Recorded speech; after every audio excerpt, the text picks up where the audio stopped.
Bom dia, pessoal. Sextou, né? Sexta-feira, hoje é dia 25 de julho de 2025. Nós estamos aqui para começar a última edição desta semana do Desperta, né? E, bom, os fatos continuam, como sempre, orbitando aí em torno da história da trama golpista, né? Ontem continuaram os depoimentos dos 23 réus escalados para essa última etapa antes dos julgamentos, efetivamente, e quem prestou o depoimento foi o general Mário Fernandes. Mário Fernandes talvez seja o mais incendiário de todos aqueles que se acercaram ali de Bolsonaro com a intenção de golpear a democracia brasileira. E ele, com uma naturalidade impressionante, ontem ele admitiu que fez sim aquele plano de assassinato de autoridades chamado Punhal Verde e Amarelo. E admitiu até que imprimiu, mas diz que não se lembra se imprimiu 3 páginas ou 3 cópias desse plano, né? No entanto, assumiu a autoria desse verdadeiro absurdo que foi o tal do Plano Punhal Verde e Amarelo, que consistia, como você sabe muito bem, no assassinato do presidente Lula, do vice-presidente Geraldo Alckmin e no sequestro e morte do ministro Alexandre de Moraes. Talvez esse general Mário Fernandes seja o mais incendiado, né, o mais elétrico de todos os golpistas brasileiros, e ele forçava Mauro Cid e também, por meio de Mauro Cid, também o Bolsonaro, né, a essa empreitada golpista. Então está aí, provavelmente essa admissão vai valer a ele muitos anos na cadeia, né? E, bem, prossegue aqui no plano das relações multilaterais do Brasil e das relações bilaterais com os Estados Unidos, especialmente, né? A tensão que ronda esse assunto. Porque daqui a uma semana, exatamente na sexta-feira da semana que vem, se tudo continuar como está, os produtos exportados pelo Brasil para os Estados Unidos vão ser tarifados em 50%, fora outras tarifas que o Trump já havia estabelecido, né? Tem produtos aí que vão ser tarifados em até 75%. E os setores exportadores brasileiros, muito preocupados com isso, estão tentando se organizar em torno do movimento do governo para tentar destravar essa encrenca, né? E ontem essas negociações começaram a avançar pela pauta econômica, ficando claro que os Estados Unidos se interessam sim por minerais estratégicos brasileiros, como, por exemplo, as terras raras, né? E o vice-presidente Geraldo Alckmin, que está a cargo das negociações, disse que isso está no radar. Então, quer dizer, a conversa começa a sair do campo da implicância ideológica para o campo de um pouco mais de racionalidade econômica, né? Negociação produto a produto, enfim, para o balizamento dessa posição. Agora fica a pergunta, temos uma semana aí, o que será que vai acontecer, né, nesses próximos dias? Porque a rigor, o presidente dos Estados Unidos não deu alternativa de negociação, porque o que ele quer, na carta que escreveu há alguns dias, o Trump fala que o problema é com o Bolsonaro e que quer que o processo pare imediatamente, como se isso fosse possível. Justamente por não ser possível, é que não existia até agora um caminho formal de negociações, né? E agora parece que esse problema começa a resvalar para ter alguma racionalidade. Mas nada garante que Donald Trump esteja disposto a levantar as tarifas brasileiras, uma vez que a motivação dele passa longe da racionalidade econômica, né? São os assuntos em destaque aqui no ICL. Tem mais uma notícia aqui. Lembra que o nosso ex-presidente Jair Bolsonaro contou uma história que estava andando de moto na periferia de Brasília, quando viu meninas adolescentes, e aí, segundo ele, pintou um clima, ele tirou o capacete, foi lá e sugeriu que essas meninas todas eram prostitutas, né? Falou delas muito desarosamente. Pois é, foi condenado, 150 mil reais de indenização por causa da bobagem que falou. Bobagem que falou, né? Aliás, a gente nem sabe se é bobagem. Talvez na cabeça dele isso seja algo minimamente defensável, né? Mas valeu a Bolsonaro, por exemplo, a pecha de pedófilo, né? Aliás, é uma pecha que varre o mundo, porque na extrema-direita parece que a pedofilia ou as acusações de pedofilia são uma constante, não aberrante, tá? Não aberrante. Porque lá nos Estados Unidos, o plenipotenciário presidente do planeta, Donald Trump, também está às voltas com um escândalo que envolve pedofilia, com direito a vídeos de mulheres que ele teria molestado na adolescência, no começo da adolescência, com 13 anos de idade. E ele continua fazendo tudo o que pode para tentar desviar esse assunto que está causando furor na base de maníacos do Trump, tá? São esses os assuntos em destaque na edição de hoje. E vamos passar agora direto para o site do Instituto Nacional de Meteorologia, para que a gente possa dizer como é que vai ser a sua sexta-feira e, se possível, antecipar como é que vai ser o fim de semana. Já vou dizer, sem querer estragar o barato de ninguém, que aqui no centro-sul do país vai haver chuva e tempo ruim para quem gosta de sol, céu azul, essa coisa toda, né? E que o inverno segue com temperaturas amenas no país. Olha, aqui no mapa do INEMET, do Instituto Nacional de Meteorologia, a gente vê que hoje, finalmente, vai haver uma trégua da chuvarada nessa região mais ao norte do país. As chuvas se deslocaram aqui para o litoral do Pará e do Amapá, e seguem pelo litoral do Ceará e do Rio Grande do Norte. Não vai haver chuva hoje no litoral do Nordeste, né? Tempo melhorando um pouquinho por lá. Em compensação, aqui nessa área amarela que conforma todo o interior do Brasil, o problema é o oposto, é a ausência de umidade no ar. Vamos ver o que está falando aqui o INMET para essa região que não é pequena, que envolve aí, olha, desde o sul do Pará e do Amazonas até o Triângulo Mineiro, tá? Toda essa região sujeita a riscos potenciais causados pela baixa umidade do ar.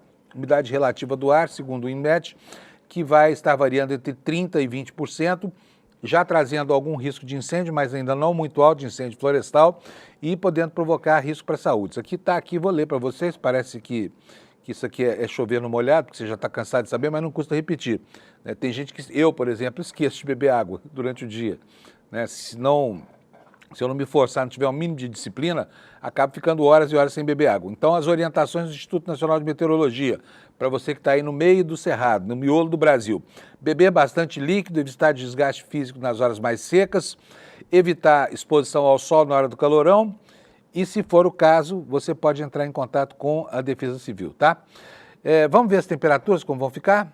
Vamos ver aqui. Olha, hoje, qual é a situação? A situação é a seguinte, olha, desculpa aqui. Porto Alegre terá um dia com muitas nuvens, temperatura variando de 12 na madrugada a 22. Florianópolis, a mínima foi de 14, a máxima será de 21, fresquinho. A mesma coisa em Curitiba, dia fresco lá, com chuva, né, chuvarada lá em Curitiba. A temperatura foi de 11 na madrugada, chegará a 20 graus Celsius nas próximas horas. Em São Paulo, a madrugada teve mínima de 14, a máxima será de 22 graus, portanto, mais um dia quente, né?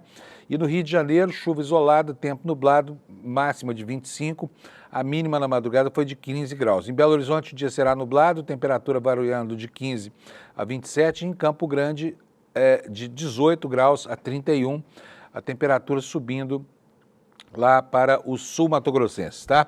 E chuva, gente, em toda essa região que toma praticamente todo o estado do Mato Grosso do Sul, entra por São Paulo e segue nessa faixa do sul de Minas Gerais, né? Desde o sudeste até o sudoeste do estado de Minas Gerais, chuvas chegando ao Espírito Santo e ao Rio de Janeiro, como eu já falei lá no comecinho, tá bom? Esse vai ser o dia e assim será o nosso fim de semana. Então, se você vê uma réstia de céu azul aí, aproveite, porque vai ser rara nesse fim de semana, segundo a previsão do Instituto Nacional de Meteorologia, tá bom? Vamos tocar, gente, vamos seguir aqui apresentando para vocês as manchetes do nosso site, o iclnoticias.com.br. A manchete principal é esse assunto ao qual eu me referi na abertura do programa, o plano mortal admitido pelo general Mário Fernandes, que era o verdugo da história, tá? Que era o jagunço da história, que era o homem que queria sair por aí matando, atirando em todo mundo e que organizou aquela operação Punhal Verde e Amarelo que chegou a ser deflagrada. Ontem, ao depor, ele admitiu, e por isso está aí, né, com essa manchete grande aqui no nosso site, essa admissão esdrúxula, né? E com toda certeza, ele só chegou aí, admitiu mesmo, porque não havia como negar. Vamos ver aqui como é que a matéria trata desse problema? Está aqui a foto do general Mário Fernandes sobre um fundo verde e aqui o texto da nossa reportagem no site iclnoticias.com.br. O ex-secretário executivo da Secretaria-Geral da Presidência no governo Bolsonaro, general Mário Fernandes, admitiu ontem que foi o autor do chamado Plano Punhal Verde e Amarelo. No texto estava previsto o assassinato do presidente Lula, do vice-presidente Alckmin e também do ministro Alexandre de Moraes, do Supremo Tribunal Federal.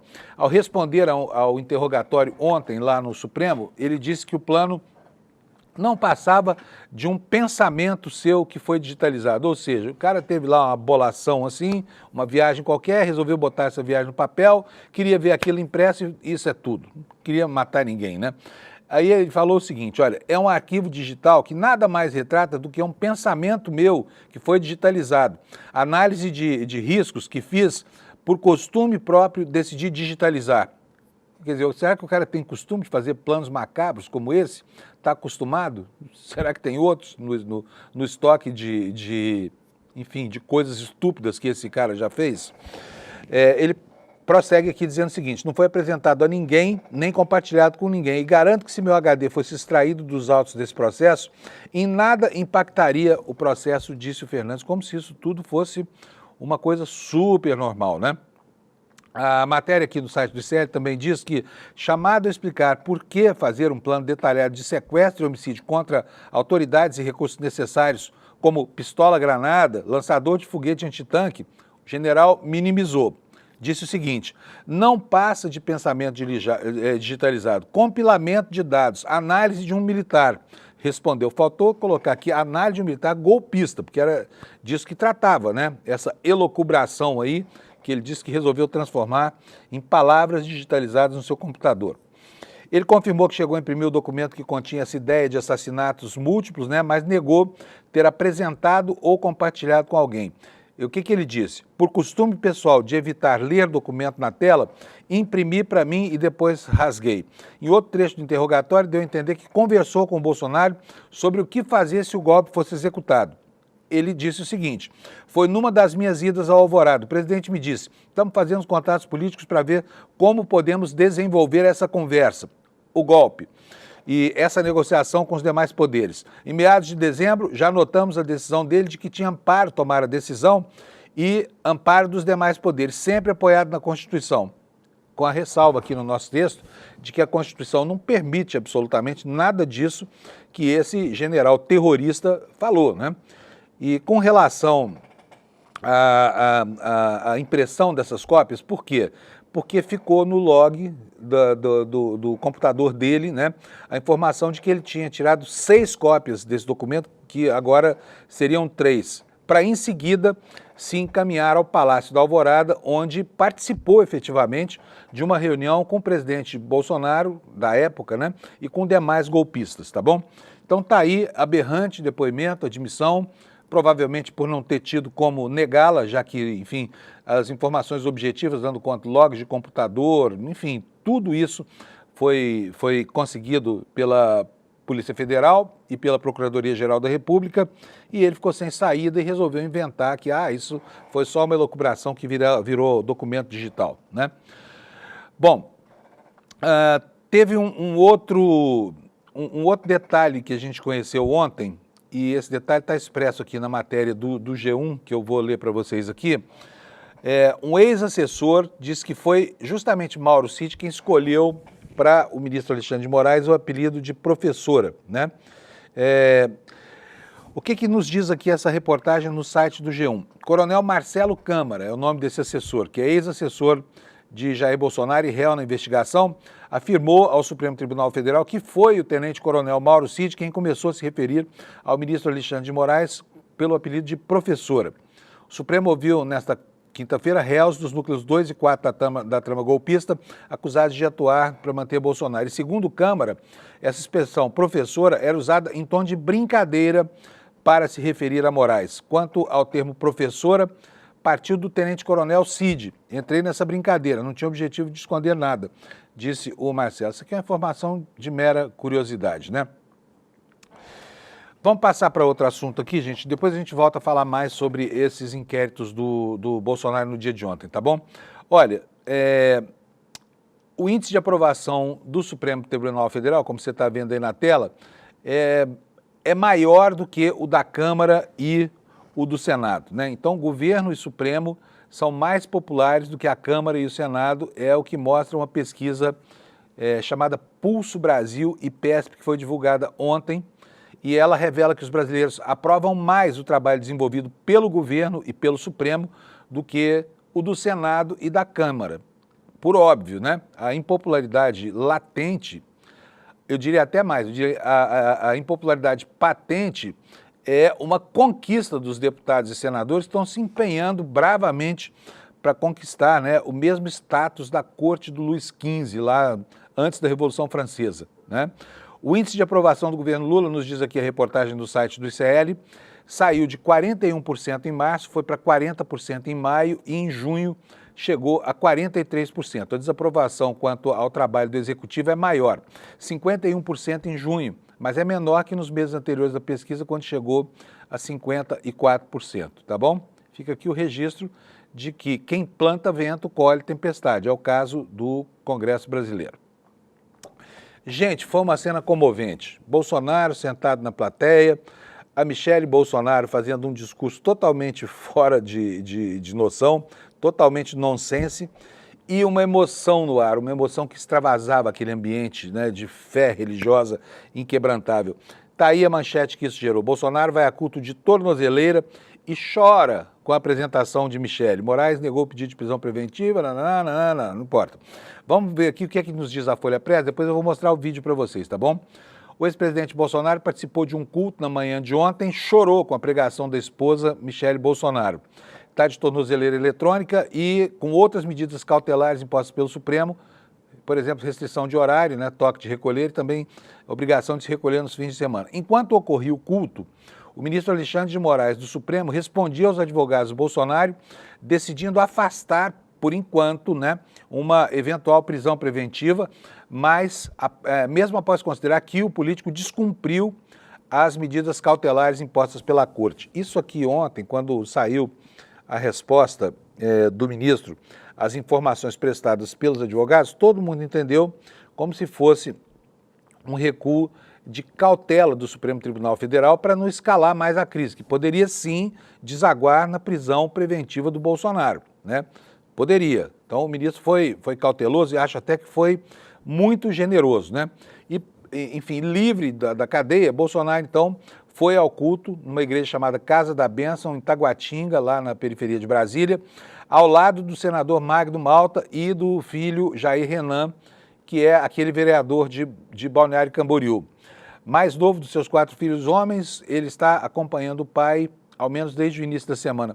E lá ele que estreou o mandato dele, dizendo que ia descansar, que ia entrar de férias, né? Talvez não tenha tanto serviço assim lá na cidade onde ele é edil, vereador. A matéria do ICL continua explicando para a gente que essa igreja, Casa da Bênção, é uma igreja tradicional lá de Taguatinga, passou por um escândalo em 2010 envolvendo quem? O ex-governador José Roberto Arruda, aquele que saiu preso do governo do Distrito Federal. Pastores da igreja com mandato na Câmara Legislativa foram flagrados com o que ficou conhecido na época como oração da propina, em que eles de mãos dadas rezavam e agradeciam a Deus pelas montanhas de dinheiro que haviam roubado do contribuinte do Distrito Federal. E o que aconteceu lá ontem? Vamos voltar no tempo presente agora. A Michele estava discursando e aí durante a fala dela, ela disse que havia censura no Brasil contra o ex-marido. Falou lá no português dela, né, que Bolsonaro estava sendo atingido até nos seus direitos prescritos pelo artigo 5º da Constituição. Melhor do que falar a respeito é a gente assistir. Vamos ver como é que foi esta cena tocante, comovente, emocionante de um Bolsonaro cuja esposa o faz ir às lágrimas em um culto religioso. Por favor, Sato, coloque para nós. Você que está vivendo uma censura prévia, que está tendo seu direito de liberdade de expressão violada, violando até o artigo 5º da Constituição. Quero dizer para você que Deus está no controle de todas as coisas. Essa é a certeza que nós temos, meu amado. O Senhor conhece os nossos corações. O Senhor conhece o seu coração. Que o Senhor abra os nossos olhos espirituais. Que o Senhor abra os nossos ouvidos espirituais para que a gente possa enxergar e ouvir tudo que Deus tem para nós, para este momento de perseguição, aonde o inimigo tem tentado cercear a nossa voz, aonde o inimigo tem tentado destruir a nossa nação, aquela que tem promessas de Deus, aquela que será celeiros de bênção para outras nações, aquela que viverá e vai experimentar do avivamento de Cristo nessa terra. Coitado de Cristo, não é não? Como Cristo tem sido molestado por essa gente. E olha, tanta devoção religiosa, tanto furor, não foram suficientes para motivar Deus a livrar Bolsonaro de mais uma condenação, tá? Tá na tela aí para vocês. Olha, Bolsonaro foi condenado a pagar 150 mil reais porque falou uma bobagem grande, né? Sobre adolescentes, né? Ele contou essa história lá na campanha de 2022, disse que estava passeando de moto lá em Taguatinga e aí pintou um clima com umas adolescentes numa casa que ele sugeriu que fosse um prostíbulo. Na verdade não era, era um curso de maquiagem para jovens da periferia de Brasília. Mas ele entendeu isso de acordo com a cabeça dele, né? Diz que pintou um clima, tirou o capacete e foi lá entrar na casa que ele julgou que fosse um prostíbulo, né? O que fez com que muita gente dissesse que Bolsonaro tinha o comportamento de um pedófilo. Ele negou isso tudo e tudo mais, disse que foi mal interpretado, mas disse o que disse, né? A propósito disso, palavras são uma coisa muito perigosa, viu, gente? Daqui a pouquinho eu vou explicar para vocês por quê. Olha, a matéria dá conta do seguinte: o ex-presidente Bolsonaro foi condenado pelo Tribunal de Justiça do DF e Territórios a pagar 150 mil reais de indenização por danos morais porque usou indevidamente imagens de crianças na campanha de 2022 e por ter dito a expressão pintou um clima ao se referir a adolescentes venezuelanas. O acórdão, né, decisão colegiada lá do Tribunal de Justiça do Distrito Federal, foi publicado nesta quinta-feira ontem.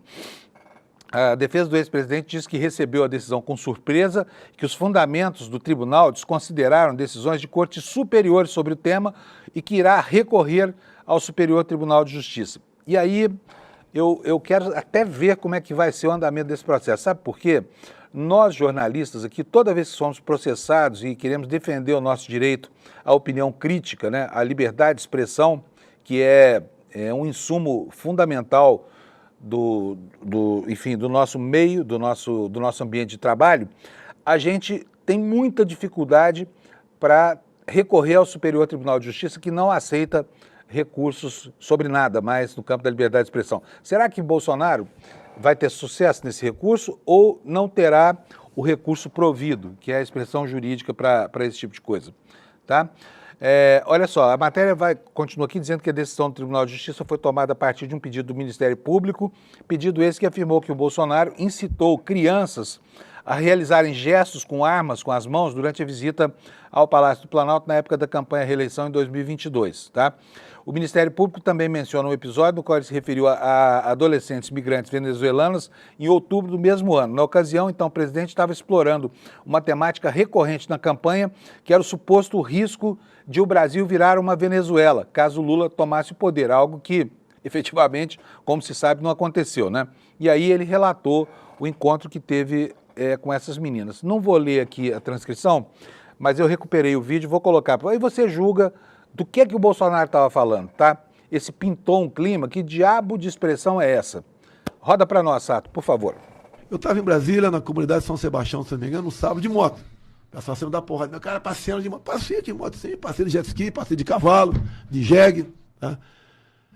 Parei a moto numa esquina, tirei o capacete e olhei umas menininhas, 3, 4 bonitas, de 14, 15 anos, arrumadinhas num sábado numa comunidade.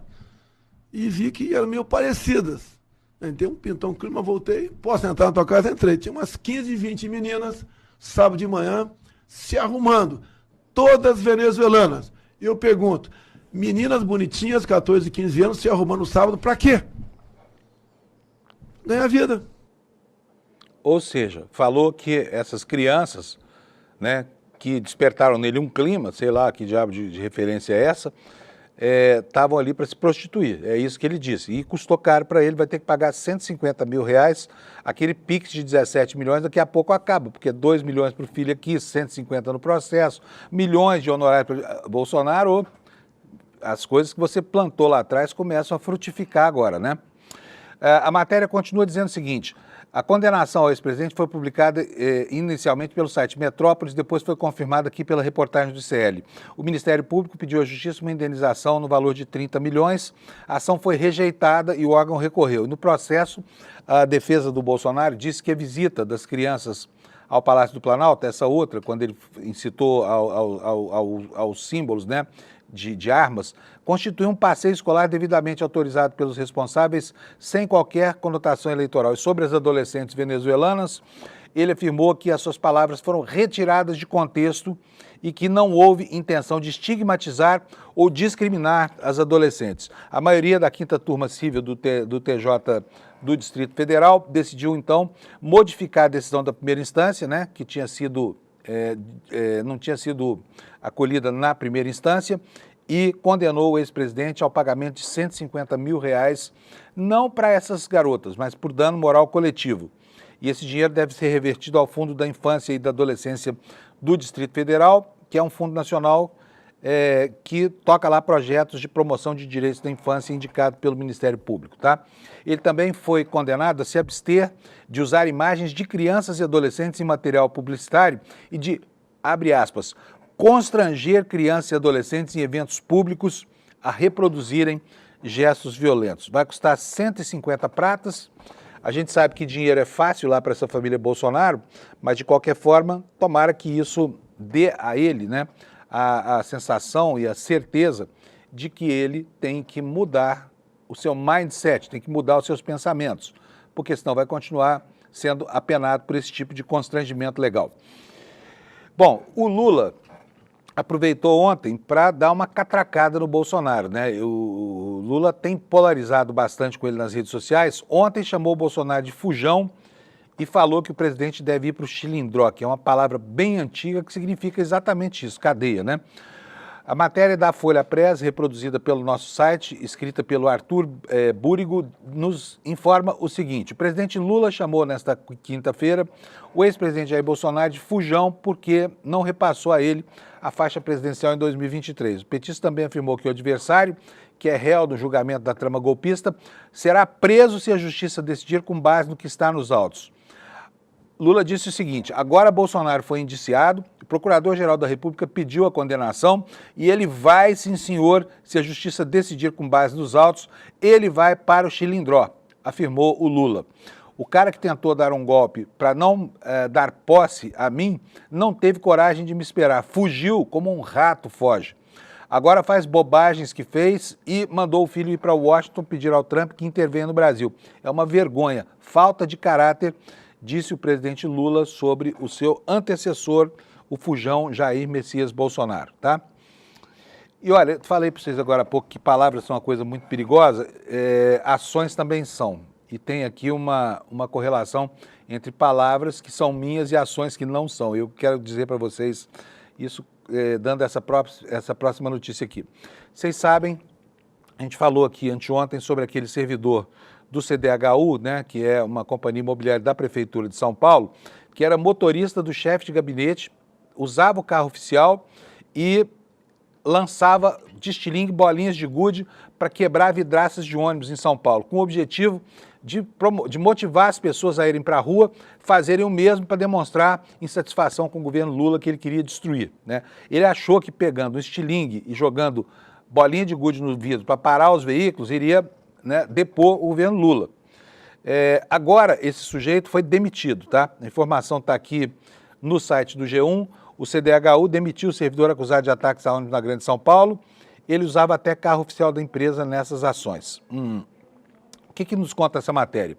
A demissão ocorre 2 dias depois que Edson Campolongo, que é o nome desse servidor, ter sido preso e indiciado.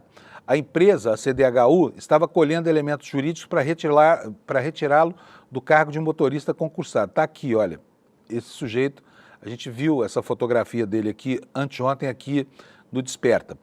A informação nos dá conta do seguinte: a Secretaria de Desenvolvimento Urbano e Habitação e a Companhia de Desenvolvimento Habitacional Urbano, CDHU, anunciaram nesta quinta-feira que demitiram o servidor público Edson Aparecido Campolongo, preso porque participou de ataques a ônibus na região metropolitana de São Paulo. Segundo os 2 órgãos do governo paulista, assim que teve conhecimento da prisão do colaborador, o secretário Marcelo Branco, secretário da Prefeitura, enviou um ofício à CDHU pedindo as devidas providências que logo foram tomadas. A reportagem do G1 não conseguiu localizar a defesa dele. A CDHU afirmou que os advogados da empresa acompanharam na terça-feira o registro policial do caso para colher os elementos para a abertura de uma sindicância. E após isso, acompanhando os trabalhos policiais com o indiciamento do acusado e a consequente conversão da prisão preventiva pela Justiça, foi formalizada a demissão, afirmou em nota à secretaria. Campo Longo é apontado pela polícia como autor de ao menos 17 ataques a ônibus na Grande São Paulo. Era funcionário público da CDHU havia mais de 30 anos, ganhava um salário de R$11 mil líquidos por mês. Olha o que esse cara perdeu, tá? Segundo investigações da Polícia Civil, usou o carro oficial da empresa nos apedrejamentos de ônibus da cidade de São Paulo e dizia que queria salvar o Brasil. A própria polícia, no entanto, afirma que não acredita nessa motivação. Tá? Os investigadores chegaram até esse sujeito depois de notar, observando as imagens do circuito de segurança, que um carro com a logomarca da CDHU tinha sido visto nos locais de ataques várias vezes na região do ABC Paulista. E ao checar, os policiais viram então que se tratava do carro de uma locadora de veículos que estava cedido à empresa do governo paulista e chegaram até esse senhor Campo Longo, né, o Quixote da Revolução Fascista movida a pedradas e estilingadas. A partir daí localizaram Campo Longo. Ele constantemente viajava para eventos do governo de São Paulo no interior com a presença da alta cúpula do Palácio dos Bandeirantes, inclusive o governador Tarcísio de Freitas, do Republicanos. Tinha perfil ativo nas redes sociais, né? Ele era muito discreto pessoalmente. Os colegas dele de trabalho, inclusive, se chocaram com essa história toda, né? Então está aqui, perdeu o emprego, o atirador de bolinhas de gude nos ônibus da prefeitura, nos ônibus que servem a cidade de São Paulo. E só para lembrar que foram pelo menos 17 ônibus que esse cara detonou com as suas estilingadas. Mas aqui eu falei para vocês que palavras são um perigo e quero mostrar para vocês aqui o que foi que aconteceu em função de algo que eu mesmo disse aqui no programa de anteontem e que gerou um certo inconformismo. A presidente da Comissão da Pessoa Deficiente de São Paulo, a deputada Andréa Werner, mandou uma carta aqui para o ICL reclamando de um comentário que eu fiz, tá? E eu vou ler aqui essa carta para vocês. Quero dizer desde já que, obviamente, que não houve nenhuma intenção de detratar pessoas que são portadoras de deficiência ou pessoas deficientes ou que têm problema mental, mas eu realmente disse que alguém que se qualifica como neurotípico não pode ter um comportamento como esse. Não quis ofender ninguém, mas acabei causando aqui um aborrecimento lá entre os defensores dos direitos das pessoas portadoras de deficiência, né? Vou pedir para o Sato colocar para mim na tela. Essa aí é a carta, é uma carta longa. Ela diz o seguinte: somos entusiastas e admiradores do trabalho fundamental que o ICL presta ao jornalismo e à democracia, de modo que, até em função disso, achamos válido observar um comentário feito pelo âncora Fábio Panunzio na transmissão de hoje do Desperta ICL, ao noticiar a prisão de um dos suspeitos que atacaram o ônibus do transporte coletivo de São Paulo. No comentário, o jornalista afirma que não é possível que uma pessoa normal, neurotípica, vá para a rua com estilingue e provocar uma revolução fascista no Brasil, após inferir que o suspeito talvez possuísse alguma confusão mental. Mas confusão mental aqui não é alusiva à doença mental. Eu gostaria que as pessoas entendessem isso, que aqui não há nenhuma intenção de detratar quem sofre de transtornos mentais. O que eu quis dizer, e que foi dito efetivamente, é que o cara estava confuso, né? Achando que ia provocar uma revolução fascista no Brasil com seu estilingue. Aí prossegue aqui a mensagem. Como ativista há mais de uma década pelos direitos de pessoas com deficiência, até em função de ser mãe de um adolescente autista não oralizado, que já passou por diversos episódios de capacitismo ao longo da vida, a deputada alerta para falas que possam reforçar estigma de pessoas com deficiência neurotípicas e essas, na verdade, muito mais vulneráveis e susceptíveis a atos de violência, como os praticados contra os homens de São Paulo. E por tabelas, olha, a carta é muito longa. Eu anoto aqui que eu recebi a crítica e que gosto de receber esse tipo de crítica, sabe por quê? Todos nós, e eu tenho 64 anos de idade, né? Eu sou boomer, sou de uma geração em que certas coisas que hoje são absurdas eram totalmente normais e tranquilas. Não são mais, a gente tem que aprender. Então esse tipo de crítica que faz com que eu me livre a cada dia de uma parte dessas questões estruturais. Então, nesse ponto, por esse aspecto, eu quero agradecer a deputada por ter chamado a atenção para isso, tá? Aprendi que a gente nem de longe deve sugerir que uma pessoa cometeu um crime porque ela supostamente é maluca, como eu disse aí. Então, vou anotar, vou usar mais uma, já houve outras lá para trás, e digo a vocês só que entendam que não houve nenhuma intenção de ofender quem tem transtorno de espécie alguma, tá bom? Eu só quis dizer que o cara estava, como diz a expressão popular, e a palavra é polissêmica, que o cara estava doidão, né? Pegou seu estilingue e foi para lá. Então, está colocado aqui, registrada a indignação e manifestada aqui a minha intenção, que era muito clara, aliás, com relação a isso. Eu quero dizer que a gente tem muito apreço pelas palavras, né? O Mark Twain tem uma frase que ele dizia o seguinte, olha, a diferença entre a palavra certa e a palavra quase certa é o que distingue um raio de um vagalume. E é exatamente isso. Então, para não deixar nenhuma aresta, está feita aqui a minha explicação, tá bom? Com a devida anotação de que o comentário da deputada foi sim considerado aqui e que está tudo certo a partir de agora com relação a isso. Não vou mais me referir a criminosos como sendo loucos ou malucos, tá bom? Vamos seguir com o noticiário? Vamos? Vamos lá, eu vou voltar aqui com a minha pauta para frente. Olha, o que está acontecendo nos Estados Unidos? Eles estão lá às voltas com essa questão do tarifaço. Enquanto a gente está aqui vivendo esse pandemônio para ver como é que vai ficar o país, como é que vai ficar o agro na questão dos exportadores de suco de laranja, como é que vai ficar, enfim, como é que vão ficar os setores que foram atingidos, lá nos Estados Unidos o tarifaço começa a trazer problemas sérios para a cadeia de produção, que é uma cadeia baseada em produção localizada em vários países na indústria automobilística, para que os carros produzidos pelos americanos não fiquem mais caros, por causa da importação de peças, do que os carros exportados pela China para os Estados Unidos, que agora tem uma tarifa menor do que as do México e do Canadá, tá? Que são os dois grandes parceiros da indústria automobilística canadense. E olha só a manchete que temos mais uma vez aqui no site do ICL. Trump afunda montadoras dos Estados Unidos para... Não está aparecendo? Espera aí, então que eu vou mudar aqui, porque vocês precisam ver isso aqui, senão não tem graça nenhuma, né, gente? Voltou aí, Sato, a imagem? Foi, então vamos lá, vamos mostrar. Foi aí, você vai ver na sua tela já aqui a manchete.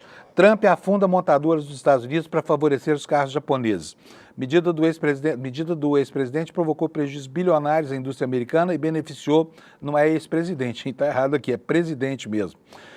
A decisão do presidente Donald Trump de cortar de 27,5% para 15% as tarifas de importação sobre carros japoneses, enquanto manteve intactas a sobretaxa de 25% sobre veículos do Canadá e do México, e aplicar alíquotas de até 50% sobre insumos como aço e cobre, teve efeito imediato e contundente no setor automotivo. No pregão desta quarta-feira, anteontem, a Toyota valorizou em 11,42% na Bolsa de Tóquio, ações fechando a $17,30. E a Honda seguiu o mesmo movimento e alcançou 8,9%, atingindo $10,03 por ação. Enquanto as montadoras japonesas comemoravam os lucros com o novo cenário tarifário, as gigantes americanas sentiram o impacto diretamente no seu valor de mercado. A GM viu as suas ações despencarem na mesma medida em que as ações das fábricas asiáticas subiram, 8,12% na Bolsa de Nova York. A Ford e a Stellantis também registraram perdas significativas.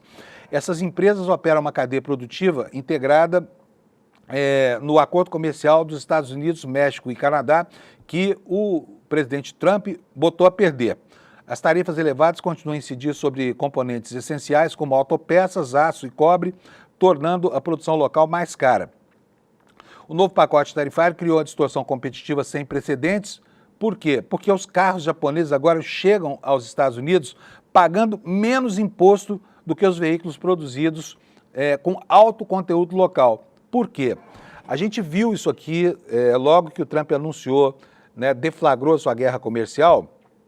Essas cadeias de produção fazem com que, por exemplo, um carro comece a ser produzido no Canadá, que é um grande fornecedor de aço, né?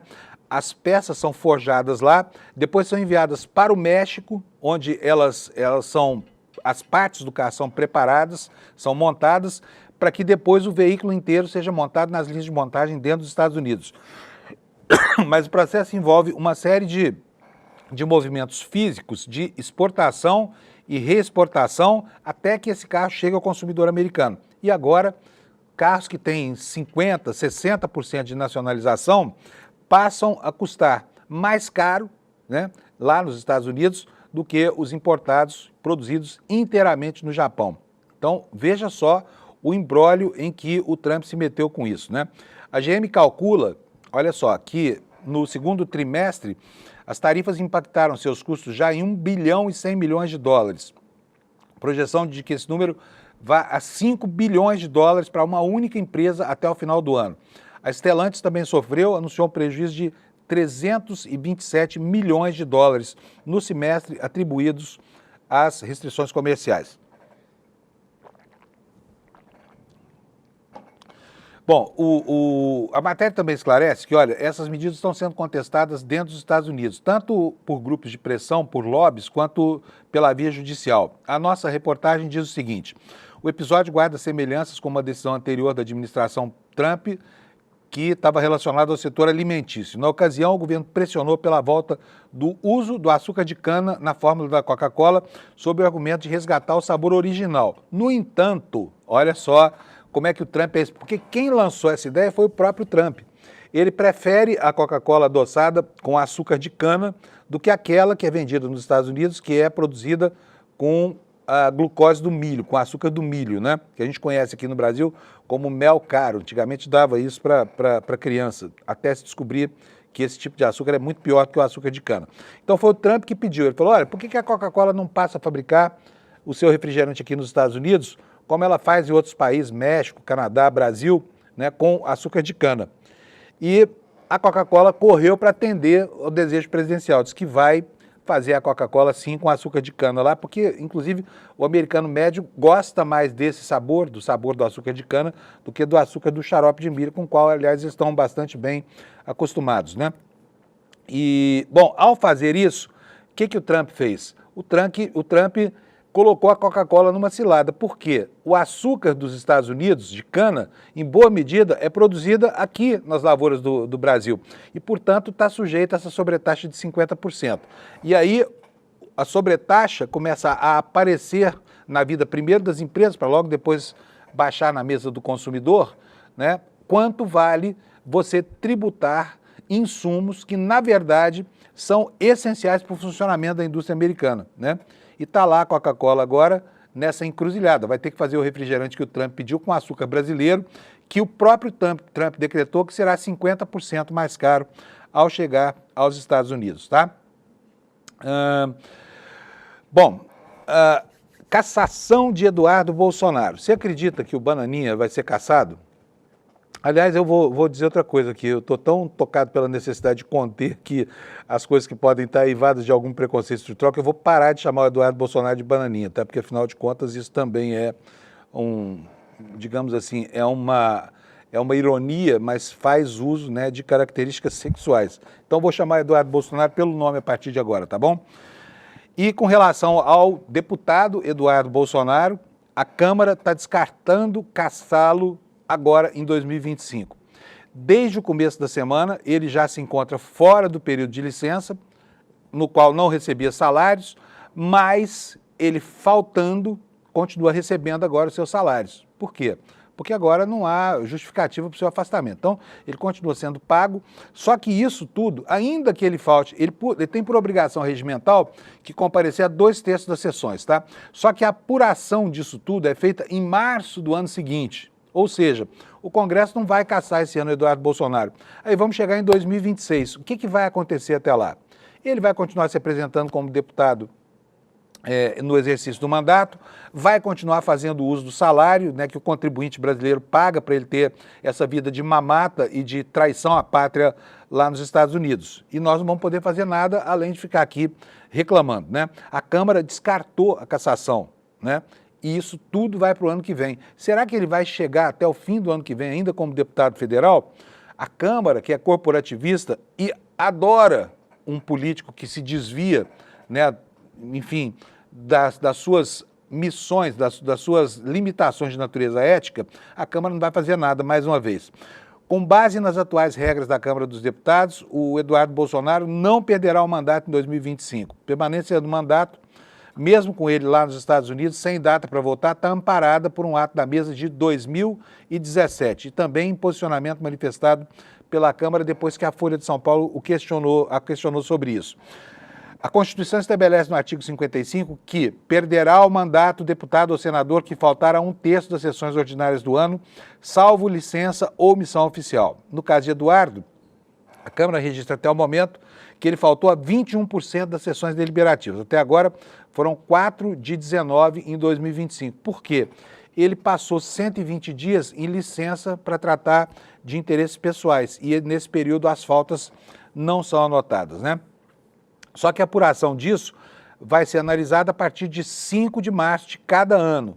Como março já passou esse ano, teremos que aguardar março do ano que vem. E aí vai Eduardo Bolsonaro chegando até quase que o limite final do seu mandato de deputado federal. O ato da mesa que regulamenta a contabilização das faltas por efeito de cumprimento da determinação judicial, diz aqui a matéria, estabelece que um relatório de frequência elaborado pela área técnica com assiduidade no ano anterior é que será analisado e, por isso, Eduardo Mandato, faça o que fizer, permaneça ele onde estiver, fazendo esse tipo de campanha infamante com o Brasil ou não, continuará deputado, mesmo que ausente, publicamente, notoriamente ausente, recebendo 40 e tantos mil reais de salário para fazer campanha contra a sua pátria, lá na pátria do tio Sam. O regimento da Câmara, diz aqui a matéria da Folha, prevê que, no seu artigo 240, que qualquer deputado ou partido pode, sem data definida, provocar a mesa da Câmara a declarar a perda do mandato do deputado por falta. Estabelece, no entanto, que isso deve ser feito consoante procedimentos específicos estabelecidos em ato e ampla defesa do acusado. Questionado pela Folha sobre em que momento é possível dar início a essa análise pela mesa de um eventual pedido de cassação relativo às faltas, a assessoria de imprensa da Câmara afirmou que isso só pode ocorrer no fim do ano legislativo, a partir de 23 de dezembro. Como os deputados são bonzinhos com eles mesmos, não é não? Imagina só, se um trabalhador com carteira assinada em regime CLT faltar 30 dias ao trabalho, a demissão é por justa causa, por abandono do emprego. Por que um deputado pode ficar desde janeiro de um ano até pelo menos março do outro sem trabalhar, vagabundeando em outro país, sem que isso tenha nenhuma relação com as suas atribuições de parlamentar e nada acontece com ele? Sabe? Que diferença gritante entre o cidadão comum e esse que, porque recebeu um mandato popular, né, tem, né, à luz dos processos de correição. Né? Me espanta saber que isso possa acontecer, mas enfim, já está acontecendo, tá? Vamos continuar aqui falando um pouquinho mais sobre o governo Trump. Olha, a embaixada dos Estados Unidos no Brasil é atrevida, hein? Os atrevimentos que ela tem feito, com notas assim totalmente equivocadas, se metendo em assuntos que não são da sua competência, uma presença indigesta em um país alheio que insiste em fazendo coro com esse tirano que foi eleito para presidir os Estados Unidos e acha que ganhou a eleição para imperador do mundo. E essa embaixada está fazendo aqui com a gente, tá? Olha, ontem esses diplomatas deveriam ficar calados, não deveriam se meter em questão de política interna, tá? Não deveriam, mas fazem isso o tempo inteiro. Chamaram o Alexandre de Moraes de coração da perseguição contra Bolsonaro. Comentário postado por um subsecretário do Departamento de Estado que foi republicado no perfil oficial da Embaixada no Brasil, tá? Matéria da Júlia Chaib, da Folha de São Paulo. O governo Donald Trump voltou a atacar o ministro Alexandre de Moraes do Supremo nesta quinta-feira. Em um post no X, o subsecretário para a Diplomacia Pública, Darren Beatty, afirmou que ele é o coração pulsante da perseguição contra o ex-presidente Jair Bolsonaro. Ele disse o seguinte: o ministro Moraes é o coração pulsante do complexo de perseguição e censura contra Jair Bolsonaro, o que, por sua vez, tem restringido a liberdade de expressão nos Estados Unidos. Poxa vida, hein? Faça-me o favor. Ele continua: graças à liderança do presidente Trump e do secretário Rubio, estamos atentos e tomando as devidas providências, disse esse tal de Beatty. Depois o comentário foi publicado também nas redes sociais da embaixada atrevidíssima dos Estados Unidos no Brasil. A mensagem é passada enquanto aliados de Bolsonaro nos Estados Unidos pressionam por mais sanções específicas contra o ministro Alexandre de Moraes.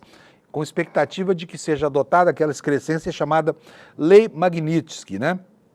O uso dessa medida para punir o magistrado já foi alvo de questionamentos no governo Trump, porque o enquadramento jurídico não seria correto, enquadrar o ministro como uma pessoa que o tempo inteiro agride os direitos humanos, que tem gerado senso. Que a gente sabe que isso tudo é mentira. Agora, preste atenção. Pode parecer estranho a você que um tribunal estrangeiro, um tribunal estadual na Flórida, questione atos de um ministro da Suprema Corte de outro país, no caso o ministro brasileiro Alexandre de Moraes. Só que lá existe uma ação correndo, uma ação aberta pela Trump Media e pela Rumble, né, duas plataformas que querem ver o Xandão longe do Supremo Tribunal Federal, e entraram lá com uma ação contra ele e provavelmente o ministro vai se tornar réu desse processo. Onde é que isso pode dar?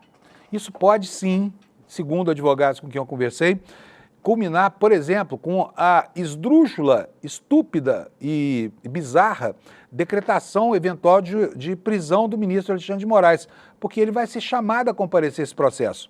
Se não cumprir as ordens judiciais ou se for condenado, fica sujeito a uma ordem de prisão, que geraria uma ordem internacional de captura contra ele na Interpol, né? É o absurdo dos absurdos, mas essa possibilidade tecnicamente existe. Vamos ver como é que a Justiça da Flórida, que é o estado onde corre esse processo, vai se comportar em relação a isso. Agora, se fizerem esse tipo de enquadramento, a única coisa que os brasileiros vão poder fazer é esperar passar o tempo, esperar o despertar da opinião pública americana para o fato de que esse sujeito conduz o país de maneira muito atabalhoada, né? Como alguém que não conhece a lei, que desrespeita completamente a legislação, para mover uma perseguição de natureza ideológica aos seus desafetos, né? Um dia isso vai acabar, né? A legislação americana, a Constituição americana, proíbe o Trump de disputar um novo mandato. Houve já um caso durante a Segunda Guerra Mundial em que um presidente no poder conseguiu um terceiro mandato, mas a Constituição veda essa possibilidade. Será que essa vedação vai funcionar no caso de uma pessoa que tão desabridamente desrespeita qualquer limite da legislação? Vamos aguardar para saber, né? Continuando aqui, eu não vou dar de novo aqui a notícia do general maluco lá do Plano Punhal Verde e Amarelo, não, porque nós não temos tempo, tá? Mas tem alguns outros detalhes que eu gostaria de dividir com você. Você vai ter que esperar o N1 para poder saber dos detalhes dessa informação. Preciso dizer para vocês, olha só, está aí na manchete do Estado de São Paulo, a tributação das Big Techs vai ser levada como uma espécie de argumento na negociação econômica com o governo Trump para a remoção dessas tarifas absurdas que ele decretou sobre todos os produtos provenientes do Brasil. A matéria do Estadão diz o seguinte: o governo do presidente Lula deve levar a tributação das plataformas digitais à negociação com os Estados Unidos na tentativa de evitar o tarifaço de 50% imposto por Donald Trump. O Palácio do Planalto avança em uma proposta para taxar as grandes empresas, como o Jornal Estadão mostrou na semana passada e a gente abordou aqui também. Ela deve compor um plano de contingência que será mais amplo para lidar com a crise e terá como foco medidas emergenciais e não medidas retaliatórias. A Receita Federal está fechando um cálculo do potencial efeito na arrecadação de uma contribuição de intervenção sobre domínio econômico, a famosa CID, sobre a publicidade digital. O tarifaço está previsto para começar em 1º de agosto, se os dois países não chegarem a um acordo, né? E seja lá o que for, é muito ruim para quem precisa da publicidade das plataformas digitais no Brasil. Hoje a gente sabe que essa publicidade pulverizou, né, os anúncios, pulverizou as campanhas, e é muito importante até, por exemplo, para a sobrevivência da pizzaria da esquina ou da panificadora, né, que usa a publicidade do WhatsApp, do Instagram, do Facebook, para vender seus produtos. E aí, obviamente, que com a tributação de 50% sobre essa verba, quem vai pagar a conta é quem anuncia nessas plataformas, né? O que diz aqui a reportagem, aqui, seguindo com o assunto? Na Europa, milhares de pessoas estão sendo condenadas pelo crime de criticar seus governantes, publicou o governo dos Estados Unidos no X, né, o ex-Twitter, referindo-se à lei que regulou as redes sociais no continente, a DSA, Digital Services Act, ou Lei dos Serviços Digitais. Tá? Tá aqui, olha, um print aqui da tweetada do Departamento de Estado, né, que corresponde ao Ministério das Relações Exteriores do Brasil. Na Europa, milhares estão sendo processados por crime de criticar os seus próprios governadores. Uma novela orwelliana, uma mensagem orwelliana, né? Enfim, está aqui instaurado o clima, não é só em relação ao Brasil, em relação à Europa, em relação a tudo, tá? Gente, talvez seja a última notícia da edição de hoje. Vocês viram essa maluquice do senador Marcos? Desculpa usar a palavra maluquice, não é uma referência à doença mental, tá? É uma metáfora apenas para dizer que o cara parece completamente fora de órbita, porque está percebendo a realidade de uma maneira muito distorcida. Marcos Duval tem feito o diabo para ser preso e faz tempo. Vocês se lembram que ele, com Alan dos Santos, Jair Bolsonaro e outros craques aí do jogo golpista, tentaram comprometer o ministro Alexandre de Moraes num jogo de chantagem, lá quando o Marcos Duval botou equipamentos de espionagem no corpo para poder gravar e constranger o ministro Alexandre de Moraes. Não conseguiu ir para a cadeia ainda, mas está a caminho, tá? Agora ele criou uma situação embaraçosa para ele. Por quê? Ele está com o passaporte dele apreendido. No dia em que houve essa apreensão, ele falou que não sabia onde estava o passaporte diplomático. Olha só onde é que esse passaporte apareceu. Tá vendo só? Com a expressão aí, the face of victory, a face da vitória. Ele mostrando 2 passaportes e não sei se isso aqui é no aeroporto de saída ou de chegada. Me parece que é uma foto dele no aeroporto de Cumbica, aqui em São Paulo. O fato é que a chegada dele aos Estados Unidos foi confirmada. E sabe como é que ele entrou lá? Saiu do Brasil tranquilamente com o passaporte diplomático que ele disse que tinha perdido, né? Olha, o que ele escreveu nas redes sociais? Hoje estou aqui nos Estados Unidos. Na mesma semana em que o Alexandre de Moraes teve seu visto suspenso pelo governo americano, fato que trará graves consequências diplomáticas e pessoais para ele e suas famílias. Os Estados Unidos tomaram outra atitude, reconheceram, reafirmaram e ampliaram a minha função diplomática e mais, me acolheram oficialmente como cidadão americano. O Estadão não conseguiu confirmar a informação de que ele teve a cidadania reconhecida pelo governo americano. E será que ele vai ficar por lá também, fazendo companhia para o Eduardo Bolsonaro? Seria bom, né? Um crápula a menos na política brasileira aqui. E esse tem tido atitudes nos últimos anos que realmente colocam em questão se está tudo bem com a cabeça dele, porque ele tem feito afrontas que ninguém faz, e com aquele olhar apoplético, aquela coisa horrorosa, tá? Então, Marcos Duval está nos Estados Unidos, se voltar para o Brasil, provavelmente vai ter que se haver com a refrega, né? Porque ele está proibido de sair do Brasil, ele conhece as medidas cautelares, não adianta falar, o passaporte diplomático é meu direito de sair do Brasil. Agora, fica aqui a pergunta, se estava impedido, se estava com passaporte restrito, como é que ele conseguiu passar pelas autoridades da imigração brasileira? Hein? Como é que é? O nome dele não estava na lista dos procurados e impedidos pela Justiça Brasileira? Estranha essa viagem do Marcos Duval, né? Isso deveria ser a investigação de como é que ele conseguiu sair do Brasil passando pelos postos da imigração brasileira, é algo que eu não entendo, tá bom? Pessoal, semana está acabando, foi uma semaninha gostosa, porque não faltou notícia, não faltou informação, e antes da chegada do fim de semana, eu quero dar um último aviso para você sobre isso. Sato, mostra aqui para nós de novo. Todo dia eu falo nisso, você já deve estar acostumado, mas você ainda não deve ter feito a sua inscrição. Agora nós devemos ser mais de 20 mil pessoas aqui na audiência do Desperta, e se você é uma dessas pessoas, dá uma chegadinha aqui no despertacl.com.br, busca lá o seu convite para assistir no domingo a essa fala do Eduardo Moreira, que vai apresentar essa verdadeira revolução tanto no campo da informação quanto no campo da educação, chamada ICL Eterno. Não vou dar spoiler, nós não podemos dar spoiler. Na verdade, eu nem conheço, não sei o que é, mas sei que é bem importante o que está vindo por aí e isso vai interessar você.